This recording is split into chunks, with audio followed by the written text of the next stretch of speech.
जय श्री कृष्ण। आपका स्वागत है आज के एपिसोड में। आज हम बात करने जा रहे हैं भाग्य के बारे में, किस्मत के बारे में, लक के बारे में। जब भी आप अपनी जिंदगी में परेशान होते हैं, तकलीफ में होते हैं, कोई दिक्कत हो रही होती है, तो हमेशा एक ही बात दिमाग में आती है कि भाग्य मेरा साथ क्यों नहीं दे रहा, मेरी किस्मत मेरे साथ क्यों नहीं है, मुझे लक का सहारा क्यों नहीं मिल रहा। कई लोग होते हैं जिन्हें आप अपनी जिंदगी में देखते हो कि वो थोड़ा एफर्ट करके भी बहुत ज्यादा सक्सेस पा लेते हैं अपनी जिंदगी में। आप अपने बारे में ये सोचते रह जाते हो कि मैं इतनी मेहनत कर रहा हूं, इतने ज्यादा कोशिशें कर रहा हूं, लेकिन मुझे इतनी सक्सेस क्यों नहीं मिल पा रही। सिर्फ इतना सा डिफरेंस होता है कि जो इंसान बहुत सक्सेसफुल हो रहा है उसकी किस्मत उसका साथ दे रही है। कई लोगों की कुंडली ही ऐसी होती है कि उसमें ग्रह दशा ऐसी बनी होती है कि वो पैदा ही लकी होते हैं, उनको कुछ करने की जरूरत नहीं होती, उनको हमेशा से चीजें आसानी से मिलती रहती हैं। लेकिन कुछ लोग खुद अपनी किस्मत को संवारने का भी काम करते हैं। अब जो लोग बॉर्न लकी हैं उनको तो मैं कुछ नहीं कहूंगा, भाई आप तो ऊपर वाले की कृपा पहले से ही ले रहे हो। जिनको अपनी जिंदगी में भाग्य का साथ नहीं मिल रहा, जो परेशानियों से जूझ रहे हैं, उनके लिए आज मैं कुछ ऐसे उपाय बताऊंगा जिन्हें करके आप भाग्य का साथ पा सकते हैं। अब कई लोग ये चीज कहेंगे कि जो उपाय किए जाते हैं, जो चीजें की जाती हैं, उसको करके हर एक बंदा करोड़पति क्यों नहीं बन जाता। क्योंकि हर एक बंदा वो मेहनत नहीं करता। करोड़पति बनना कोई ऐसी चीज नहीं है जो बहुत ही रेयर हो।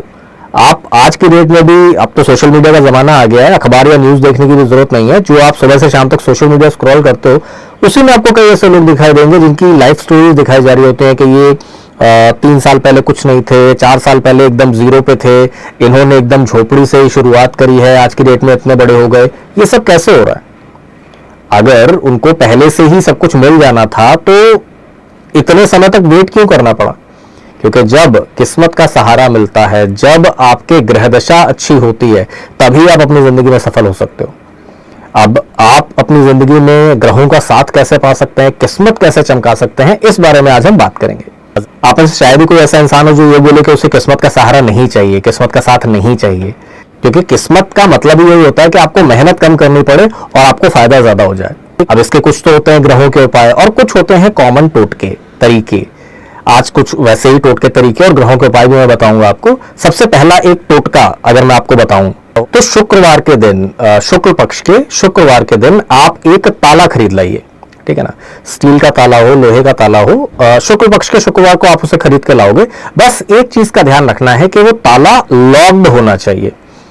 दुकानदार से भी जब उसे आप खरीद रहे हो तो उसे खुलवा के चेक नहीं करना। ठीक है, खरीदते समय ताला लॉक होना चाहिए। लॉक ताला ही आप लेके अपने घर पे आओगे, उसे खोलना नहीं है, दुकानदार भी ना खोले, चेक वेक करने की जरूरत नहीं है। लॉक ताला अपने घर में लेके आ जाइए शुक्रवार को। और शुक्रवार की रात में जब आप सोने जा रहे हैं तो अपने तकिए के नीचे इस बंद ताले को रखिए चाबी के साथ में और सो जाइए। शनिवार की सुबह जब आप उठते हैं तो पहले नहा धो लीजिए, पूजा पाठ जो आप करते हैं वो कर लीजिए। उसके बाद तकिए के नीचे से उस ताले और चाबी को निकालिए और जाके किसी मंदिर में या किसी धार्मिक स्थान पे रखाइए। जब आप ताला उस धार्मिक स्थान पे रखते हैं तो उसके बाद पीछे मुड़ के नहीं देखना। ताला चाबी आपने धार्मिक स्थान पे रखी, उसके बाद मुड़े और सीधे निकल गए, पीछे मुड़ के नहीं देखना आपको। आपका टोटका कंप्लीट हो गया। अब आपके जाने के बाद में जो भी इंसान उस ताले को उठाता है, चाबी लगाता है, खोलता है, तो जैसे ही वो ताला खोलेगा आपकी किस्मत का ताला खुल जाएगा। तो इस चीज का ध्यान रखिए कि किसी वीरान जगह पे आपने उस चीज को नहीं छोड़ना। किसी ऐसी जगह पे आपको वो ताला नहीं रख के आना जहां कोई आता जाता ही ना हो। ऐसी जगह पे रख के आइए जहां पे कोई उसको उठा सके, यूज कर सके। ठीक है ना, बस इसके बारे में किसी को कुछ बोलना नहीं है और पीछे मुड़ के देखना नहीं है, चुपचाप जाइए, रख के आ जाइए। पूरा प्रोसेस क्या हुआ, फ्राइडे को लॉक्ड ताला खरीद के लाना है, रात में ताला लॉक्ड ही रखना है तकिए के नीचे चाबी के साथ में। सुबह सैटरडे को उठ के नहा धो के ताला लीजिए, मंदिर में रखिए, बिना मुड़े वापस आ जाइए। ठीक है, ये आपकी किस्मत को खोलने का काम करता है, किस्मत का ताला खोलने का काम करता है। अगला उपाय जो आता है वो कहता है कि आपको अगर भाग्य का साथ नहीं मिल रहा, कुंडली में अगर कहा जाए तो भाग्य के देवता जो होते हैं उन्हें गुरु बृहस्पति कहा जाता है। जहां भी गुरु बृहस्पति की दृष्टि पड़ती है वहां डिवाइन ब्लेसिंग मिलती है। तो अगर आपको अपनी कुंडली में, अपने जीवन में डिवाइन ब्लेसिंग चाहिए तो शुक्ल पक्ष के गुरुवार से नहाने के पानी में थोड़ी सी केसर डाल के नहाया कीजिए। केसर का पानी जो होता है, ऑब्वियसली केसर काफी महंगी आती है तो आप बहुत बड़ा तो केसर उसमें नहीं डाल सकते। 2-4 स्टैंड, 5 स्टैंड आप उसमें डाल दीजिए। ठीक है ना, कि पानी जो है वो थोड़ा सा भी आप 4-5 स्टैंड भी अगर आप डालते हो ना, पानी थोड़ा पीला पीला सा हो जाएगा। शुक्ल पक्ष के गुरुवार से आप इस चीज को स्टार्ट कीजिए और हर थर्सडे को, सिर्फ थर्सडे नहाने के पानी में केसर डाल के नहाया कीजिए। ये आपके भाग्य को चमकाने का काम बहुत अच्छे से करता है। आपकी किस्मत बहुत अच्छी चमक सकती है। गुरु की कृपा अगर आपको मिलने लग जाएगी, आप अपनी लाइफ में बहुत सक्सेसफुल हो सकते हो। शुक्र ग्रह की बात अगर की जाए तो लग्जरी का देवता माना जाता है उनको। बिना शुक्र ग्रह की कृपा के आपको पैसा मिल सकता है लेकिन लग्जरी नहीं मिल सकती। आपने देखा होगा कई लोगों को जिनके पास पैसे काफी होते हैं लेकिन वही पुराने कपड़े पहन के घूम रहे हैं, किसी जिम्मेदारी के लिए पैसा बचा के रखा हुआ है लेकिन यूज नहीं कर पा रहे हैं। पैसे हैं लेकिन उसको अपने फायदे के लिए, अपनी खुशियों के लिए इस्तेमाल नहीं कर पा रहे। ऐसा इसी वजह से होता है क्योंकि उनके ऊपर शुक्र देव की कृपा नहीं है। शुक्र देव की कृपा के बिना कोई लग्जरी नहीं पा सकता। पैसे कमा सकता है लेकिन उसको अपने जिंदगी में खुशियां लाने के लिए इस्तेमाल नहीं कर सकता। तो शुक्र देव की अगर आपको कृपा चाहिए तो आपको अपने घर की जो भी महिलाएं हैं उन्हें श्रृंगार का सामान देना चाहिए, ठीक है ना।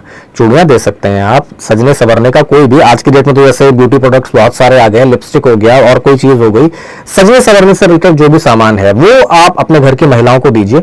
उसके साथ में केसर भी अगर आप अपने घर की महिलाओं को देते हैं तो ये आपके जिंदगी में लग्जरी को लाने का काम करता है। अगर आपको ऐसा लग रहा है कि घर में नेगेटिविटी बहुत ज्यादा है, घर में शांति नहीं रहती, बिना बात के लड़ाई चलती रहती है, क्योंकि अच्छा समय जो होता है वो सिर्फ पैसे से या चीजों से नहीं आता, ठीक है ना। मन की शांति अगर आपके पास में नहीं है तो आप बहुत ज्यादा दुखी रह सकते हो। तो मन की शांति अगर आपको चाहिए, जिंदगी में ठहराव चाहिए, थोड़ा खुशियां चाहिए, घर में लेकिन तनाव बना रहता है, तो इसका एक बहुत अच्छा उपाय होता है कि आप घर में 2 टाइम पोछा लगाइए। सुबह पोछा लगाना है, शाम को पोछा लगाना है, मतलब शाम होने से थोड़ा पहले पोछा लगाना है। और वो जो पोछे का पानी होगा, ठीक है ना, उसमें आपको थोड़ी सी फिटकरी डालनी है।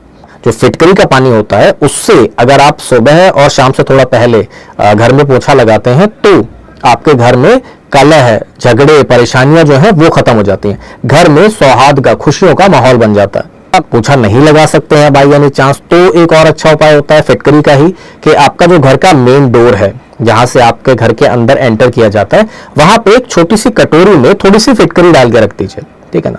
ज्यादा नहीं रखना, छोटी सी कटोरी में थोड़ी सी फिटकरी डाल के रखनी है और हर 15-15 दिन में आप उस फिटकरी को बदलते रहिए। आपके घर में कभी भी नेगेटिविटी नहीं आएगी। ऐसा होता है कि आप जब घर से बाहर निकलते हैं तो बहुत सारी एनर्जीज होती हैं जिनके कांटेक्ट में आप आते हो, कई लोगों से हाथ मिलाते हो, ठीक है ना, कई चीजों को छूते हो, ठीक है, कई सारे लोगों से बात करते हो, कुछ लोग आपको देखते हैं, आप कुछ लोगों को देखते हो, नजर लगने वाली चीजें होती है, बहुत सारी चीजें होती हैं। तो जो सारी नेगेटिव एनर्जीज आप अपने साथ लेके आ रहे हो बाहर से, अगर आप अपने मेन गेट पे थोड़ा सा फिटकरी रख लेते हो कटोरी में, तो वो नेगेटिविटी वही एब्जॉर्ब कर ली जाती है और घर के अंदर नहीं आ पाती। घर के अंदर हमेशा पॉजिटिव, खुशियों का माहौल बना रहता है। और अगर आप मेन गेट पे नहीं रखना चाहते हो, घर में कोई स्टोर रूम है, तो स्टोर रूम में भी आप ये काम कर सकते हो कि छोटी सी कटोरी में थोड़ी सी फिटकरी लाकर रख दी, 15-15 दिन में बदलते रहो, स्टोर रूम में भी आप ये काम कर सकते हो। ये स्टोर रूम में रखी हुई जो चीज होती है ये भी आपके पूरे घर से नेगेटिविटी को खींचने का काम करती है। मतलब दरवाजे पे रखा है तो कोई घर से जैसे घर के अंदर आ रहा है उसी समय नेगेटिविटी दूर हो जाएगी। स्टोर रूम में ऐसी किसी जगह पे आपने फिटकरी रखी हुई है तो ओवरऑल घर की जो नेगेटिव एनर्जीज होती है उन्हें सोखने का काम करती है वो। अगर कोई ऐसा काम है जो आप करना चाह रहे हो, किस्मत का साथ उसमें नहीं मिल रहा, जॉब में आपको तरक्की नहीं मिल रही है, बिजनेस कहीं पे अटक गया है, उसमें आपको फायदा नहीं मिल रहा, तो आपके लिए बहुत अच्छा उपाय होता है पक्षियों को दाना डालना। आप एक आदत बना लीजिए, रोज सुबह सुबह पक्षियों को थोड़ा सा दाना डाला करिए, ठीक है ना। चावल डाल सकते हैं, दाल भिगो के डाल सकते हैं, और भी कोई चीज अगर पक्षियों का दाना आप डालना चाहते हो वो डाल सकते हो। बस एक नियमित रूप से आदत बना लो कि डेली आपने पक्षियों को दाना डालना ही है। ये काम अगर आप शुरू कर देते हो 43 डेज के अंदर आपके जॉब में कुछ अच्छी अपॉर्चुनिटीज मिलने लग जाएंगी, बिजनेस में अच्छे अपॉर्चुनिटीज मिलने लग जाएंगी। अब ऑब्वियसली ऐसा नहीं है कि जॉब में कोई ऑप्शन ही नहीं है प्रमोशन का, लेकिन आप ये उपाय करके सोच रहे हो कि एकदम से कुछ हो जाएगा। अपॉर्चुनिटी होनी चाहिए, बस आपको ना मिल रही हो, ठीक है ना। कि आप कोई बिजनेस कर रहे हो, आपका पड़ोसी जो है वो वही करके करोड़ों कमा ले रहा है, आपका धंधा नहीं चल रहा, तो अगर आप ये उपाय करोगे तो आपको भी वो अपॉर्चुनिटीज मिलने लग जाएंगी। जॉब में दूसरों का प्रमोशन हो रहा है, अपॉर्चुनिटीज हैं, लेकिन आपको नजरअंदाज किया जा रहा है। अगर आप ये उपाय करने लग जाते हो तो फिर आपके लिए वो दरवाजे खुल जाते हैं। अगर बहुत ज्यादा दिक्कत हो रही है आपके जीवन में, बहुत ही ज्यादा परेशानियां हो रही हैं, लगता है कि एकदम किस्मत साथ क्या नहीं दे रही, खिलाफ ही हो गया है एकदम पूरा यूनिवर्स आपके, जो करने जाते हो वहां नुकसान हो जाता है, जहां जो करने जा रहे हो वहां पे कदम पड़ते ही प्रॉब्लम खड़ी हो जाती है, तो आपके लिए एक सबसे अच्छा उपाय होता है शुक्ल पक्ष के सोमवार से आप स्टार्ट कीजिए कम से कम 21 दिन और अगर हो सके तो 43 दिन तक रोज मंदिर में झाड़ू लगाइए, ठीक है ना। मंदिर में जाके झाड़ू लगाने का काम आपने करना है। पूरे के पूरे मंदिर में लगा सकते हो, किसी एक स्पेसिफिक जगह पे लगा सकते हो। मंदिर में भी होता है ना, एक भगवान का सेक्शन है, दूसरे भगवान है, तीसरे भगवान है, उनके अलग अलग भी बने हुए होते हैं। एक पूरा मंदिर होता है, उसका प्रांगण होता है, ठीक है ना। तो आप पुजारी जी से बात कर लीजिए, देख लीजिए पूरे में लगाना चाहते हैं, किसी एक जगह पे सफाई करना चाहते हैं, वहां पे बात करके कम से कम 21 दिन वरना 43 दिन तक अगर आप डेली झाड़ू लगाने का काम कर लेते हैं मंदिर में, आपके जिंदगी में कितनी भी बड़ी से बड़ी दिक्कतें आ रही हो, किस्मत का साथ ना मिल रहा हो, सारी परेशानियां दूर हो जाती हैं। जो भी आपके बिगड़े से बिगड़े काम हो वो बनने शुरू हो जाते हैं। बस 21 दिन आपको लगातार मंदिर में झाड़ू लगाना है और सारे के सारे उपाय करें, लेकिन घर का वास्तु खराब करके रखा है आपने तो भी दिक्कत होती है। तो एक छोटा सा वास्तु कट है, बहुत बड़ा कुछ मैं नहीं बताऊंगा कि करने में दिक्कत हो। घर का जो नॉर्थ ईस्ट कॉर्नर होता है, ईशान कोण कहा जाता है, उसे हमेशा साफ रखिए, ठीक है ना। क्लटर फ्री होना चाहिए, वहां पे गंदगी नहीं होनी चाहिए, डस्टबिन नहीं होना चाहिए, वहां पे कूड़ा कचरा नहीं होना चाहिए, ठीक है ना। उसको हमेशा साफ रखने का काम आपको करना है। अगर घर का ईशान कोण साफ रहता है, नॉर्थ ईस्ट कॉर्नर साफ रहता है, तो आपको नई नई अपॉर्चुनिटीज मिलती हैं, आपको परेशानियां जिंदगी में उठानी नहीं पड़ती, ठीक है ना। आपकी जिंदगी में नए नए अवसर आपको मिलते रहते हैं। इसके अलावा हर एक ग्रह का एक छोटा छोटा उपाय मैं आपको बता देता हूं कि अगर आप करना चाहें, आपको कुंडली दिखा के लग रहा है कि मेरा ये ग्रह खराब है या ये चीज खराब है, तो उसके लिए आप वो उपाय कर सकते हो। जैसे सूर्य का उपाय होता है कि आप डेली सूर्य को जल चढ़ाना चालू कर दीजिए। सूर्य से जुड़ी अगर आपको जिंदगी में प्रॉब्लम्स आ रही हैं, सूर्य ग्रह आपको परेशानियां दे रहे हैं, परेशानियां दूर हो जाएंगी। चंद्रमा से रिलेटेड प्रॉब्लम अगर आपको आ रही हैं, हर सोमवार को शिवलिंग के ऊपर जल चढ़ाना चालू कर दीजिए। सोमवार अगर आप शिवलिंग के ऊपर जल चढ़ाने का काम कर देते हैं, चंद्रमा की कितनी भी परेशानियां आपको हो रही हैं वो दूर हो जाएंगी। मंगल ग्रह से रिलेटेड प्रॉब्लम्स आपको आ रही हैं, मंगल देवता की वजह से आप जिंदगी में परेशानियां उठा रहे हैं, हनुमान जी को सिंदूर चढ़ाना चालू कीजिए। शुक्ल पक्ष के मंगलवार से स्टार्ट कीजिए और 21 मंगलवार तक हनुमान जी को अगर आप सिंदूर चढ़ा देते हैं, बड़ी से बड़ी परेशानी आपको मंगल ग्रह की आ रही है दूर हो जाएगी। बुध ग्रह से जुड़ी परेशानियां हो रही हैं, बुध ग्रह की वजह से आपके लाइफ में प्रॉब्लम्स आ रही हैं, बुधवार के दिन गाय को हरा चारा खिलाना चालू कर दीजिए या फिर गणेश जी के मंदिर जाना शुरू कर दीजिए। बुधवार अगर आप ये काम करते हैं तो बुध ग्रह से रिलेटेड प्रॉब्लम आपको कभी नहीं आएंगी। गुरु से रिलेटेड प्रॉब्लम्स आ रही हैं, आपको गुरु बृहस्पति की वजह से टेंशन हो रही है लाइफ में, आप गुरुवार के दिन केले के पेड़ की पूजा करनी चालू कर दीजिए। गुरुवार को अगर आप केले के पेड़ की पूजा करते हैं, गुरु ग्रह से रिलेटेड कोई भी प्रॉब्लम आ रही है दूर हो जाएगी। शुक्र ग्रह से रिलेटेड प्रॉब्लम आ रही है, लग्जरी नहीं आ रही है लाइफ में, ठीक है ना, परेशानियां हो रही हैं, और शुक्रवार के दिन लक्ष्मी माता के मंदिर जाना चालू कर दीजिए, उनको सफेद फूल चढ़ाना या कोई भी सफेद वस्तु चढ़ाना चालू कर दीजिए, आपके लाइफ में प्रॉब्लम दूर हो जाएंगी। शनि महाराज से रिलेटेड प्रॉब्लम, ज्यादातर लोग इसी का रोना रो रहे होते हैं। शनि महाराज से रिलेटेड अगर आपके लाइफ में प्रॉब्लम्स आ रही हैं, शनिवार के दिन शनि मंदिर जाके सरसों के तेल का दिया जलाने लगिए। सरसों के तेल का दिया अगर आप शनिवार के दिन शनि मंदिर में जलाना चालू कर देते हैं शुक्ल पक्ष के शनिवार से, आपकी लाइफ की सारी परेशानियां दूर हो जाती हैं।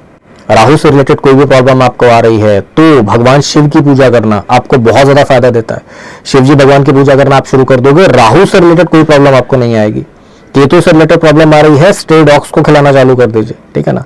गली के जो कुत्ते होते हैं उन्हें कुछ ना कुछ खिलाते रहिए, आपकी केतु से रिलेटेड प्रॉब्लम कभी नहीं आएगी। तो अब आपको इस एपिसोड में मैंने जेनरिक उपाय भी बता दिए कि कोई भाग्य की से रिलेटेड प्रॉब्लम आ रही हो तो कई सारे उपाय हैं जो आप करके अपना किस्मत बढ़ा सकते हो। ग्रहों से रिलेटेड भी मैंने आपको बता दी कि ग्रह से रिलेटेड कोई प्रॉब्लम हो रही है तो क्या चीज करने से आपको उस ग्रह का फायदा मिल सकता है। अब आज का ये किस्मत वाला एपिसोड जो है इसे हम यहीं तक रखेंगे।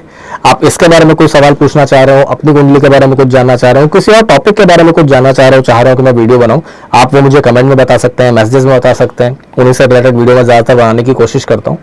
अब आज का एपिसोड हम यहीं तक रखेंगे, आपसे मिलेंगे अगले एपिसोड में, तब तक के लिए जय श्री कृष्ण।